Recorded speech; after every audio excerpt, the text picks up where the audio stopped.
عوام کے اندر ایک یہ بات بھی بڑی معروف ہے، عمومی طور پہ ایسے ہوتا ہے خصوصاً ماں یا باپ فوت ہو جائے تو بچوں میں بعض بڑے لاڈلے ہوتے ہیں، وہ صبح بھی والد یا والدہ کی قبر پہ چلے گئے، شام کو بھی چلے گئے، تو کئی مرتبہ ایسا ہوتا ہے کہ بعض لوگ ان کو منع کر دیتے ہیں، ان کو نہیں بہتا نہیں جانا چاہیے، بہتا جانا چنگا نہیں ہوندا۔ اچھا پتہ انہاں درویشاں نوں بھی نہیں کہ جڑی میں گل کردا پیا یہ کوئی شریعت کا مسئلہ ہے یا ایک سینہ بسینہ ٹوڑی آ رہی ہے۔ میں اب آپ کو بتاتا ہوں قبر والوں کو تو گھر والوں کی تانگ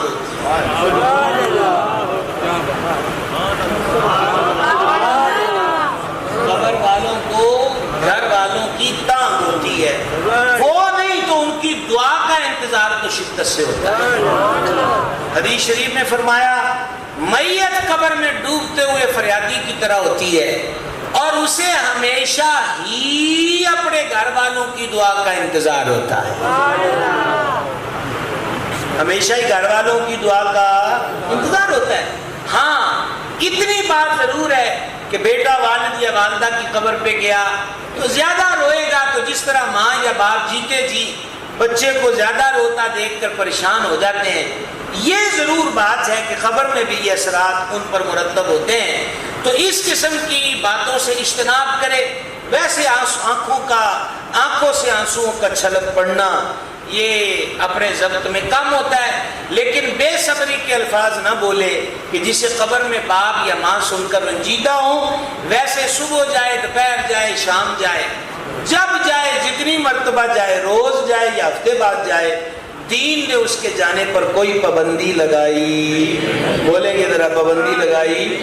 ہاں جمعہ کا دن بڑا اہم ہے قبور پر جانے کے لیے، یہ مشکات میں بھی ہے اور ابن عدی نے کامل کے اندر اس کو نقل کیا، اور سورہ یاسین کے جو پڑھنے کے لفظ ہیں یہ ابن عدی نے نقل کیے۔ آپ یہ حدیث سنیں اور ہمیں سبحان اللہ سنائیں، حدیث پاک سن کر۔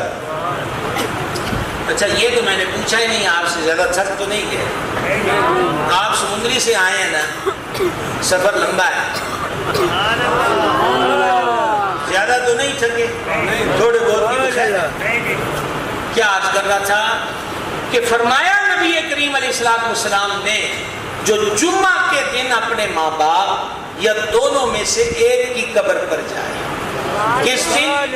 جمعہ کے دن، یعنی دونوں فوت ہوئے ہوں دونوں کی قبر پر یا دونوں میں سے ایک کی قبر پر، یا کبھی ایسا بھی ہوتا ہے کہ والد کی قبر کہیں ہے والدہ کی قبر کہیں ہے، تو یہ نہیں ہے کہ یہ دونوں کی قبر پر ایک وقت میں جائے گا تو یہ فضیلت حاصل ہوگی، یعنی ماں باپ یا دونوں میں سے ایک کی قبر پر جائے اور جا کر یہ لفظ ابن عدی نے نقل کیے، سورہ یاسین شریف پڑھے،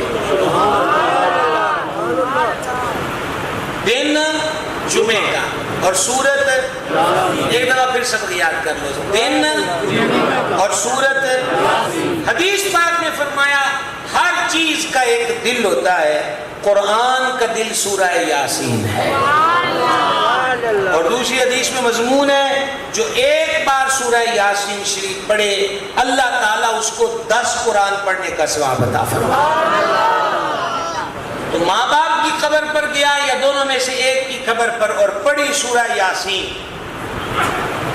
تو فرمایا اللہ تعالیٰ اس کو، وہ جو بیٹا والد یا والدہ کی قبر پہ آیا پڑھ رہا ہے، اللہ تعالیٰ اس کو وہیں کھڑے کھڑے کو، اور جس کی قبر پر آیا ہے ماں باپ یا دونوں، ان کو اللہ دونوں کی بخشش فرما دے گا۔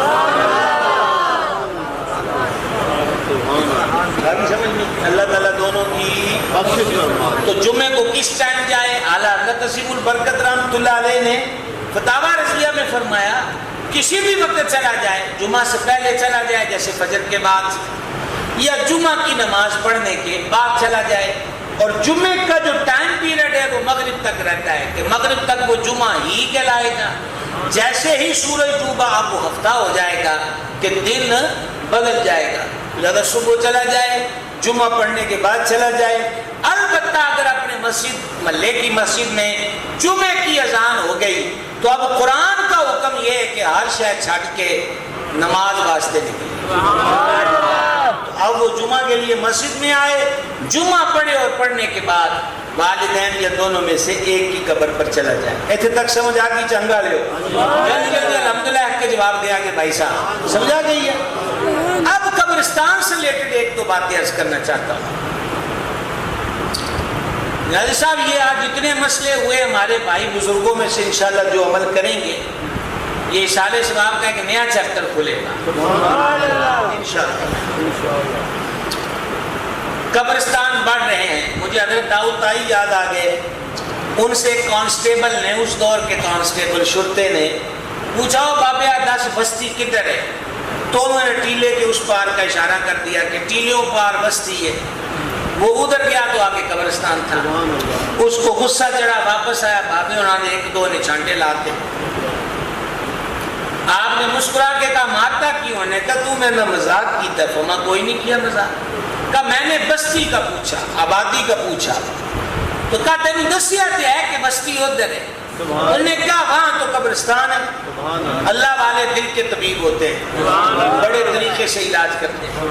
فرمانے لگے یار ایک بستی ہے او جڑی تینوں میں دسی، ایک ادھر ہے زندہ لوگوں کا حصہ.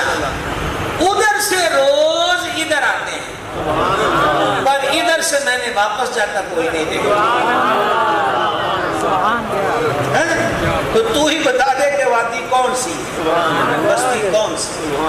سمجھے بھائی صاحب؟ تو عرض یہ کہ قبرستانوں کے حجم بڑھ رہے ہیں. بعض قبریں گنجان کیفیت میں آ گئی. بہرحال اپنے کسی بھی عزیز کی قبر پر فاتحہ کو جائیں، اس بات کا لحاظ ضرور رکھیں کہ کسی اور قبر والے کو تکلیف نہ پہنچے. کسی اور قبر والے کو وہ تکلیف کیسے؟ حدیث پاک میں فرمایا ایک طرف قبر ہو دوسری طرف آگ، تو ہم قبر پر پاؤں رکھنے کی بنسبت آگ میں پاؤں رکھنے کو ترجیح دیں گے، لیکن قبر پہ پاؤں نہیں رکھیں گے.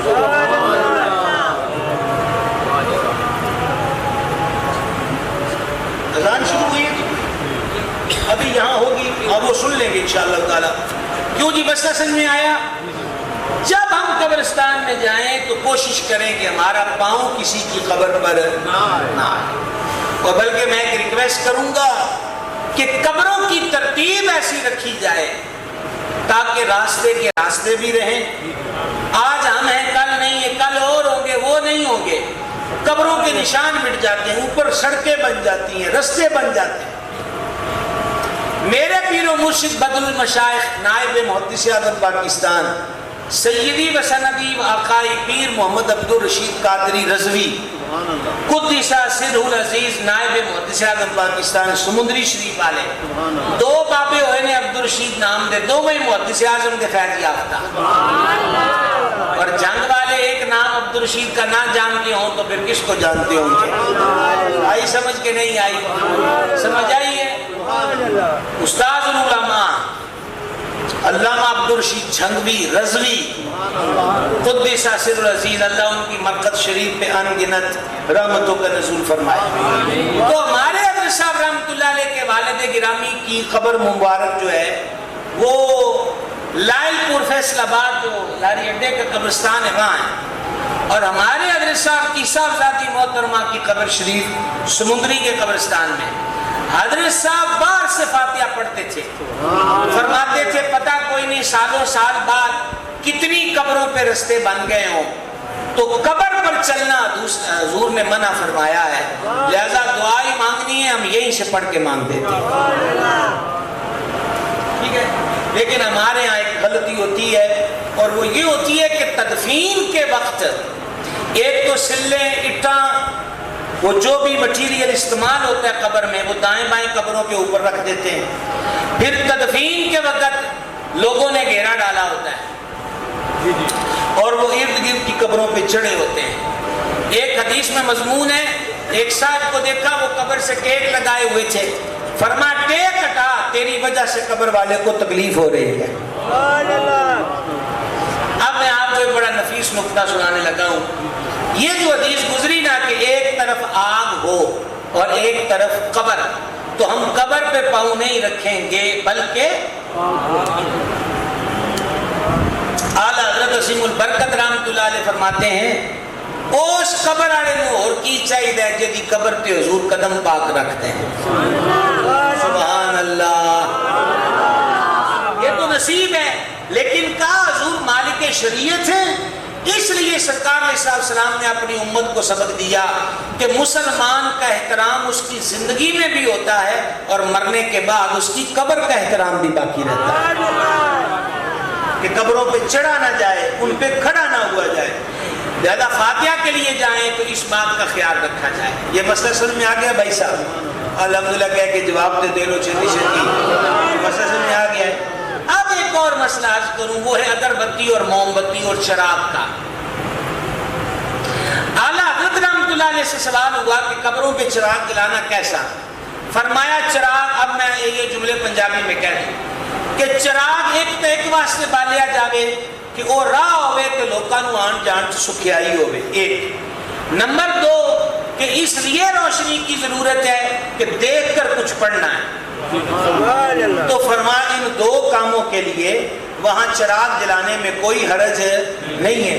لیکن اگر ویسے ہی ہے کہ ہر قبر اتے ایک دیوا ایک دیوا ایک دیوا، تو فرماتے یوں تیل ضائع کرنا یہ کوئی عقل مندی کا کام نہیں ہے. ان کے بتانے کا مقصد یہ ہے کہ باہر دے دیوے اندر روشنی نہیں کر دے. اندر روشنی وہی ہونی ہے جڑا بندہ اپنی زندگی چ عملاں دا دیوا بال گیا.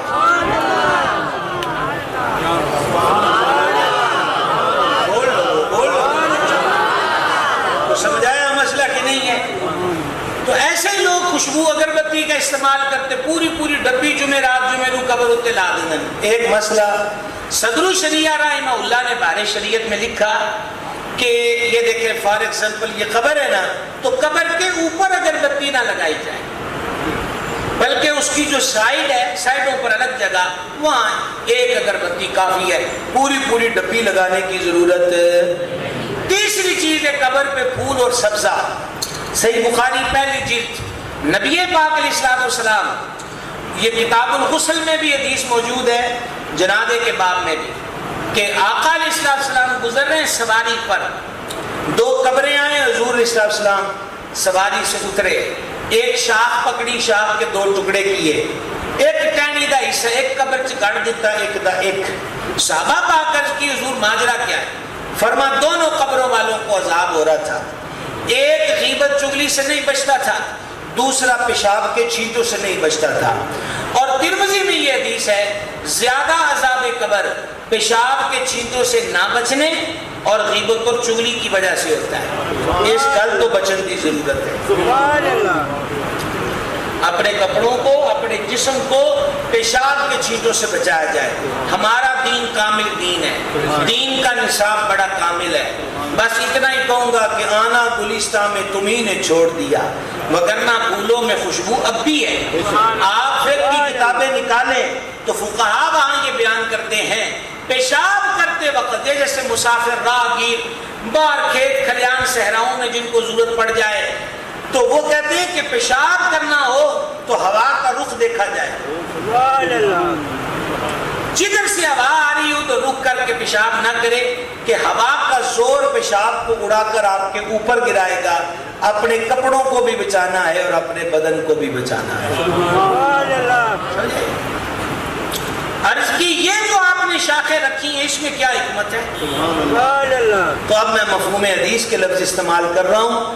فرما جدوں تک کرے ہریاں رہن گیاں اللہ کا ذکر کر دیا رہن گیاں. یہی مسئلہ میں نے آپ کو بتایا. 70,000 بری کلمہ شریف، 90,000 مرتبہ کلمہ شریف. جب تک یہ ہری بھری رہیں گی اللہ کا ذکر کرتی رہیں گی، ٹہنیوں کے ذکر کی برکت سے قبر والوں کے عذاب میں کمی کر دی جائے گی. یہ درخت ہیں، ان سے شاخ توڑی، وہ جب تک ہری ہے سب کا للہ ما فی السماوات و ما فی الارض. فرما زمین آسمانہ کے درمیان ہر شے ہی اللہ کا ذکر کر دی. سبحان اللہ سبحان اللہ. ٹھیک ہے جی. تو ٹہنی درخت سے ٹوٹ گئی، قبر پہ سبت ہو گئی، اللہ کا ذکر کر رہی ہے. ٹہنیوں کی تسبیح قبر والوں کو نفع دیتی ہے. یہ آپ نے اب تک کتنی بار سبحان اللہ کہا ہے، ابھی ختم شریف پڑھا جائے گا، آپ لوگ مل کر فاتحہ بھی پڑھیں گے، تو ہماری وہ مرحوم بہن کے لیے جو اصالہ ثواب کے لیے دعا ہوگی، یہ ذکر اذکار مفید کیوں نہیں ہوگا؟ سمجھا گئی بھائی صاحب؟ سمجھا گئی؟ ٹہنیوں کا ذکر نافع ہے. انسان جو مخلوق میں افضل ہے، حضور کا غلام، جب وہ ذکر و درود کرے گا تو اس کا نفع قبر والوں کو کتنا ملے گا. یاد رہ گئی بات جی. ختموں کی اصلاح کے سلسلے میں اعلیٰ حضرت کا ایک نایاب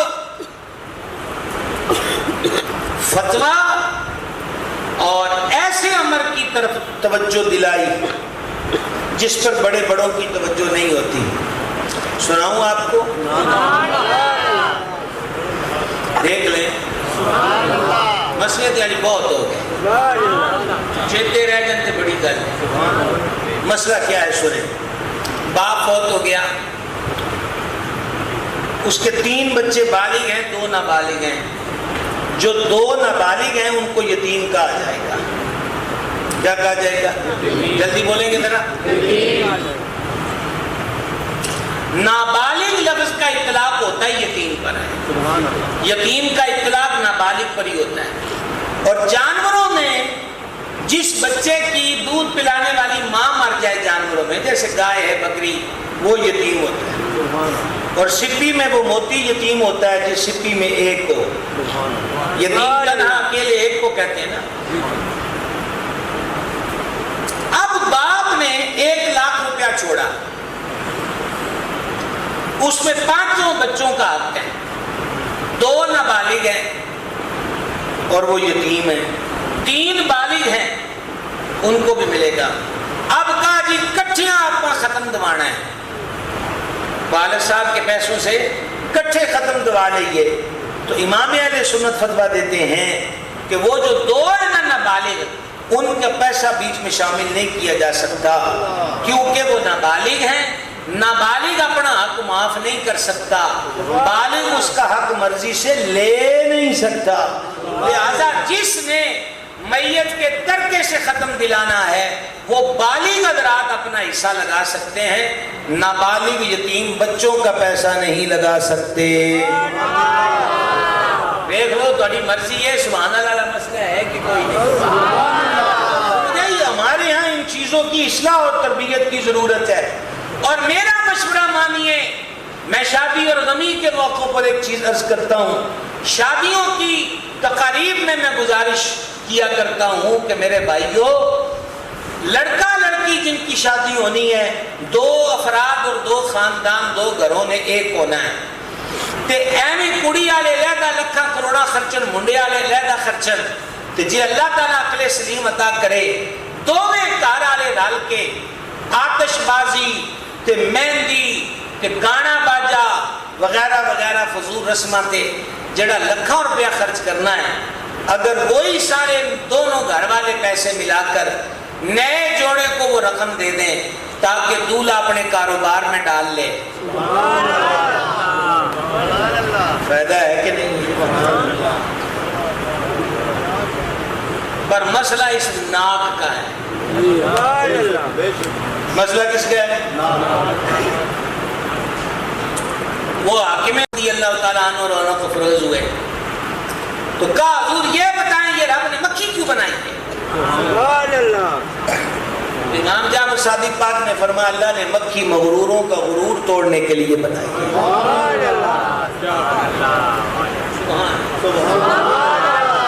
یعنی بادشاہ ہے نا، باقیوں تو کہیں جی چلو جی راجستان تے اٹیک کر دیو، فلاں ریاست تے کر دیو. انہیں کہو بادشاہ ہوئے گا، کار ہوئے گا، مکھی دا علاج تے کر کے بخا. سمجھنے کی بات اس ناکتہ کی کرنا ہے. اور ختموں کے معاملے میں ابھی میں ایک نوجوان، اس کے 2-3 بچے تھے، اس کے ختم شریف پہ گیا تو میں نے وہاں ختم شریف پہ عرض کیا. میری تقریر کا اختتامی موڈ اور اختتامی سطر ہے. میں نے پوچھا نیازی صاحب سے کہ یہاں 8:30 بجے جماعت ہوتی ہے تو میں چاہتا ہوں جتنی باتیں ہو گئی یہ تھوڑی نہیں ہے، اللہ ہم سب کو عمل کی توفیق دے. تو میں نے وہاں ایک ختم کے موقع پہ گزارش کی. میں نے کہا یہ باتیں کرتے ہوئے لوگ جھجکتے ہیں, ہمارا طبقہ بھی جھجکتا ہے, لیکن یار یہ کرسی مسند سمجھنے سمجھانے کے لیے تو جھجکنے کی کیا ضرورت ہے. میں نے گزارش کی کہ یہ جو بچہ فوت ہوا ہے اس کے آگے 2-3 بچے ہیں, آج کل ہو گئے, بس دعائے خیرات کرتے رہو.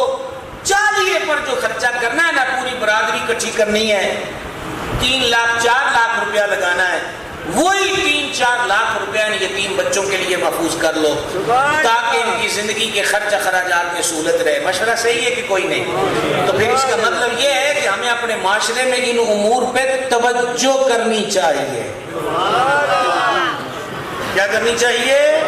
توجہ کرنی چاہیے. اس کی کوشش کریں کہ ہم عبث بیکار رسموں سے اپنے آپ کو بچائیں اور ان امور کی طرف توجہ دیں کہ جو امور دنیا اور آخرت میں بہتری کا سامان بن سکتے ہیں. حاجی محمد یعقوب نیازی صاحب سے ہمارا تعلق حضرت امام المناظرین, استاد العلماء, شیخ الحدیث و تفسیر علامہ محمد سعید اسد صاحب رحمۃ اللہ تعالی علیہ کی نسبت سے ہوا.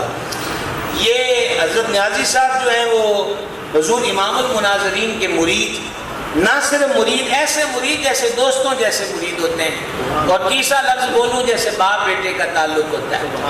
ویسے حضرت امام المناظرین طبعاً ہر ایک پر بڑے مشفق, کریم الطبع اور اصاغر نواز تھے. اخلاق کا ایک حسین انداز ہم نے اس مرد کے, اس اہل سنت کے عظیم ستون کی شخصیت میں دیکھا. تو یہ آج بھی میں جو یہاں بیٹھا ہوا ہوں, یہ ہمارا تعلق وہ بزرگوں کا بنایا ہوا ہے. الحمدللہ رب العالمین. اللہ تعالیٰ ہمیشہ تعلقات میں خلوص کا پہلو عطا کرے کہ ہمارے تعلق, ہماری وابستگیاں حرص طمع لالچ سے پاک ہوں, اللہ اور اس کے رسول کے لیے ہوں. اور وہ جو حدیث میں الحب للہ والبغض للہ, تعلیم کیا ہے, محبت کرو تو اللہ کے لیے اور بغض رکھو تو کسی سے, صرف اللہ کی وجہ سے, ذاتی کوئی وجہ نہیں ہونی چاہیے.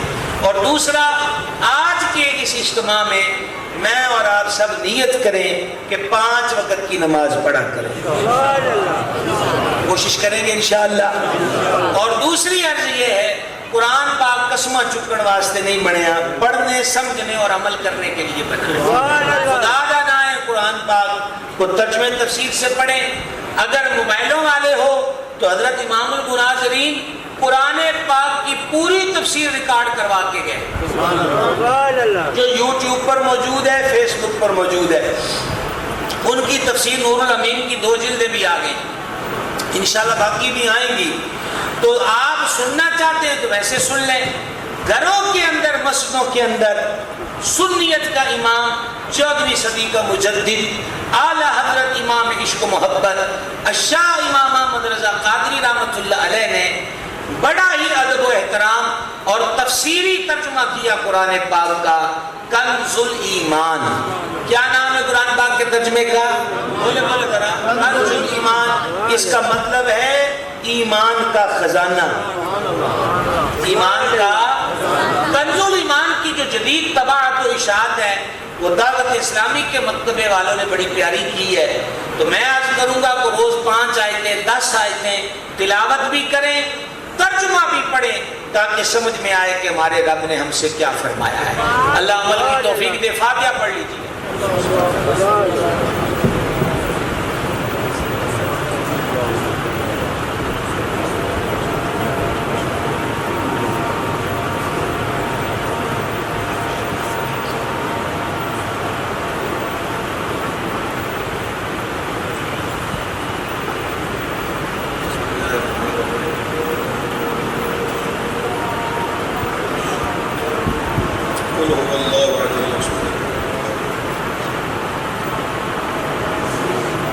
صلی اللہ تعالیٰ علی حبیبہ سیدنا و نبینا محمد و علی آلہ و صحبہ اجمعین.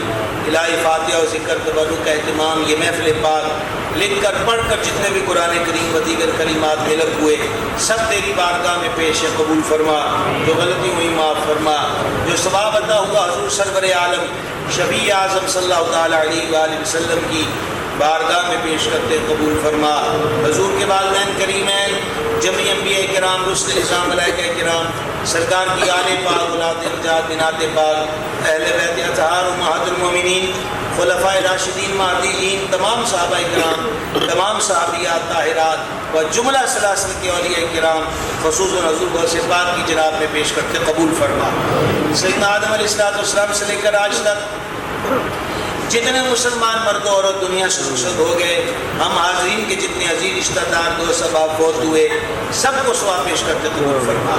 حاجی محمد یعقوب صاحب کے بچوں کی والدہ مرحومہ کو اس فاتحہ و محفل و ذکر اذکار کا ثواب پیش کیا قبول فرما۔